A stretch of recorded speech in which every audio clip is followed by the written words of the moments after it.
Nessa aula vamos falar sobre estatística. Então vamos pegar um exemplo, né? Seja x1, x2, xn, então a variável aleatória de Bernoulli, analfabeto binário, 0, 1, né? Arremessos, como se fosse arremesso de moedas, né? ou sequências de zeros e uns, né? I e D, com o parâmetro θ, onde θ tem uma probabilidade de 1, e vamos criar então uma estatística T.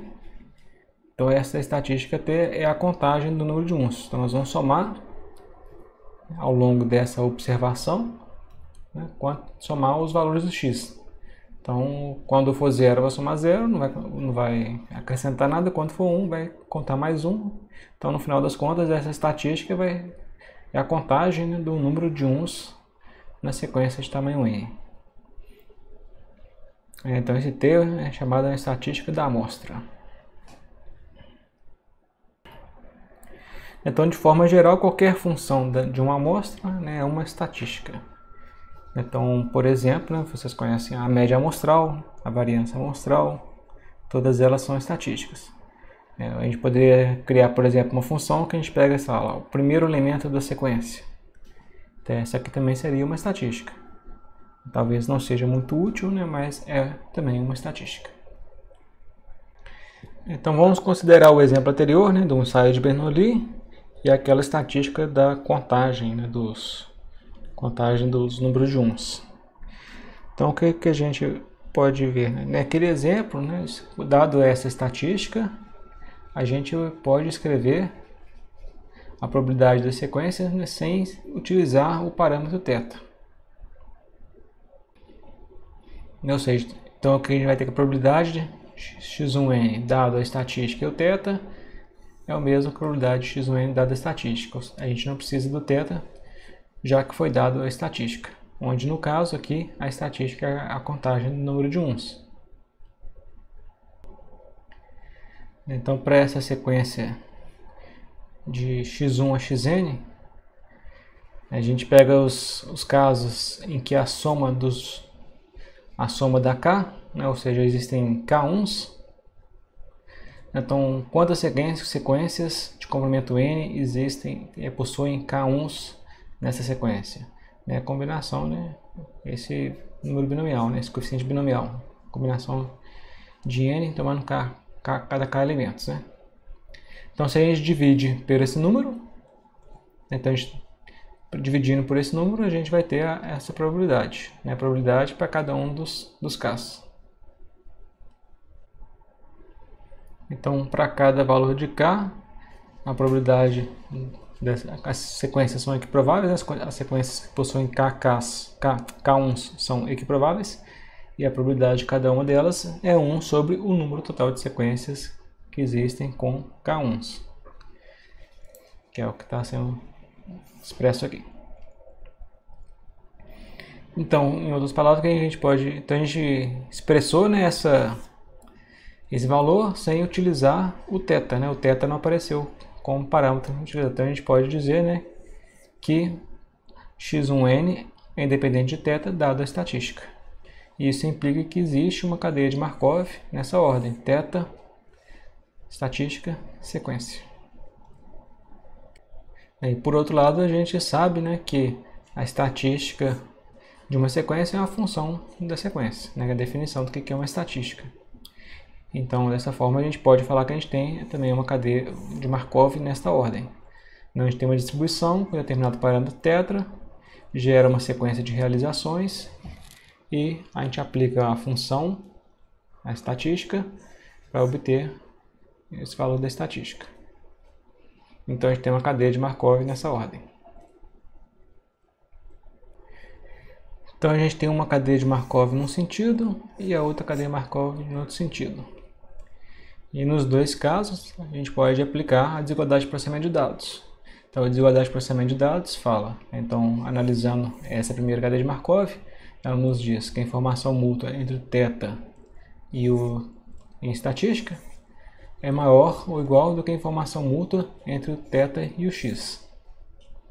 E da mesma forma, na outra cadeia de Markov aqui embaixo, a gente aplicando a desigualdade de processamento de dados, a gente tem que a informação mútua entre o θ e a sequência x1n é maior ou igual que é a informação mútua entre o θ e a estatística. Então a gente tem as duas desigualdades de processamento de dados, né, que são aplicadas naquelas duas sequências, né, então é o que está aqui nessa transparência. Então essas duas desigualdades de processamento de dados, né, têm que ser satisfeitas ao mesmo tempo. Então, para satisfazer as duas ao mesmo tempo, né, a gente tem o mesmo termo aqui nos dois lugares. Em um lado tem que ser menor ou igual que uma coisa, e no outro lado ele tem que ser maior ou igual que a outra. Então, a única opção é que eles sejam iguais. Ou seja, nenhuma operação é perdida sobre θ indo da sequência para a estatística. E quando isso ocorre, a gente diz que a estatística é uma estatística suficiente, que é o que está nessa definição. Então, uma função t é uma estatística suficiente em relação à família de distribuições se x é independente de θ para t de x na estatística para qualquer distribuição em θ.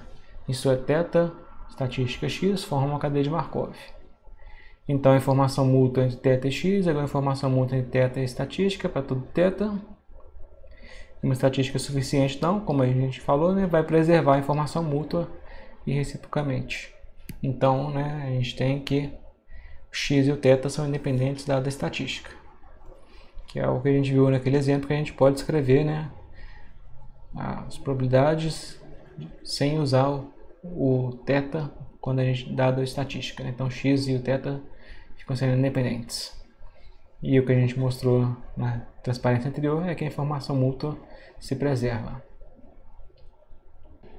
Então a gente tem aqui uma cadeia de Markov do tipo A, né, que era aquela que a gente tinha, o θ para a estatística x1n, né, para o x1n. Essa cadeia de Markov é a condição suficiente para a existência de uma estatística. Uma estatística suficiente. Então a estatística vai ser suficiente sempre que isso aqui ocorrer, porque a cadeia de Markov, né, do θ xt sempre existe, né, já que a gente tem sempre a distribuição como parâmetro que vai gerar a sequência de dados que vai gerar, e a partir dos dados a gente calcula a estatística. Então aquela cadeia de Markov que a gente chamou de B sempre vai existir, e essa outra no A, existindo, será uma condição suficiente para que a estatística seja suficiente, ou para a suficiência da estatística. E temos aqui o teorema da fatoração de Fisher-Neyman, que nós vamos utilizar no exemplo logo em breve. Disse a função da densidade de probabilidade é f de θ, então t, a nossa estatística, é suficiente para θ se e somente se podemos encontrar funções não negativas de h, tais que o f de θ possa ser escrito como um produto, né, hx 1gθ de t, né, onde a gente tem a primeira parte que não depende de θ e a outra parte aqui aparece o θ. Então a gente fez a fatoração, né, de f num produto. A primeira parte do produto não depende de θ e a outra parte depende de θ, dependerá de x apenas por meio da estatística. Então a gente não tem a dependência direta do x, mas sim por meio da estatística. A estatística é suficiente para θ se e somente se a probabilidade x1n dado θ pode ser escrita como produto dessa forma. Onde a gente tem aqui, né, o h que depende só do x, né, e aqui o g que depende do θ e da estatística.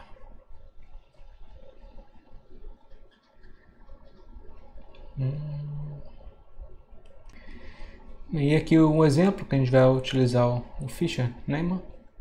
Se x é uma distribuição normal, com média θ e variância 1, então está aí a cara da distribuição. x1, xn são tiradas de forma independente, de acordo com uma distribuição. Uma estatística suficiente para θ é a média amostral, onde a gente então soma os valores de x, né, divide por n, o total de amostras que a gente tomou. Então a probabilidade de uma sequência x1n dada, né, com aquela distribuição normal vai ser o produto hora das probabilidades, né, para cada uma dos x, né, de 1 a n. Aí, como a gente tem a exponencial, né, produto hora das exponenciais, a gente vai juntar uma exponencial só e somar os expoentes. Vamos ficar o somatório dos expoentes. E aí vamos fazer algumas manipulações, né? Então esse xi menos θ ao quadrado, né? Então vira xi ao quadrado menos 2xi θ menos θ mais θ ao quadrado menos θ ao quadrado. Aí a gente pode separar, né, os termos desse somatório. Então separando aqui a parte onde fica o xi ao quadrado e o restante está aqui. Esse θ é comum, né? Pode colocar em evidência. Eu posso multiplicar e dividir por n, multiplica e divide por n. E no final, o que a gente obteve aqui, né, é a nossa média amostral, que é a nossa estatística. Então, ao escrever a função dessa forma, eu separei ela, né, onde eu tenho aqui uma função que depende apenas do x1n e a outra função que depende, né, é uma função que depende do parâmetro θ e depende dos dados apenas através da estatística. Então a gente pode escrever dessa forma. E aí então a gente pode aplicar o teorema de Fischer-Neyman. E concluímos assim, né, que a média amostral é uma estatística suficiente para θ quando x possui distribuição normal. Um outro exemplo de estatística é o tipo amostral, que a gente vai falar bastante dele, né, quando a gente trabalhar com métodos de tipo. Então, seja x1n, a nossa sequência de n variáveis aleatórias, comprimento n, um alfabeto diário, né? Então o nosso tamanho do alfabeto é D, os símbolos do alfabeto, A1 até AD, e a gente vai definir, né, o histograma empírico, chamar esse aqui de P de x1n, né, porque ele vai depender da sequência.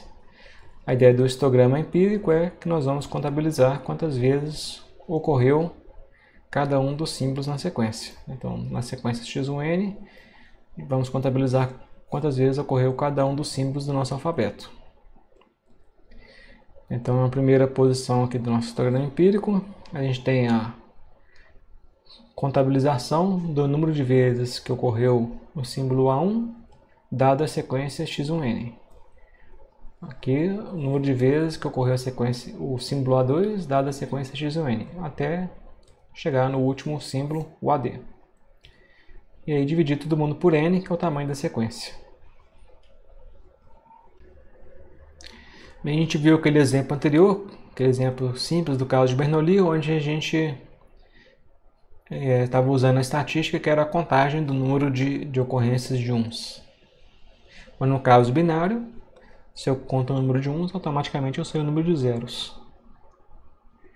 E aqui também a mesma coisa, né? Tem a contagem do número de ocorrência dos símbolos, né? Só que aqui meu alfabeto pode ter D, né? Um alfabeto de tamanho D, de símbolos distintos. E aí fica a pergunta, será que essa estatística, o histograma empírico que a gente acabou de definir, ele é também uma estatística suficiente? Então a gente pode fazer o mesmo que fizemos no outro exemplo, no caso do exemplo mais simples de Bernoulli. A gente pode então expressar quem que é a probabilidade x1n dado a estatística θ. Como a gente sabe que, né, a gente vai ver, dado o histograma empírico da sequência, ou seja, o número de vezes em que ocorre cada um dos símbolos numa determinada sequência de comprimento n, essas sequências, né, todas as sequências que tem um mesmo histograma empírico, né, ou seja, um mesmo tipo, a gente vai falar sobre tipo depois. Todas as sequências com o mesmo histograma empírico ou o mesmo tipo são sequências que têm a mesma probabilidade. Então a probabilidade dessas sequências é 1 sobre o número total de sequências daquele tipo. Então é o que está aqui, onde o denominador é o coeficiente multinomial.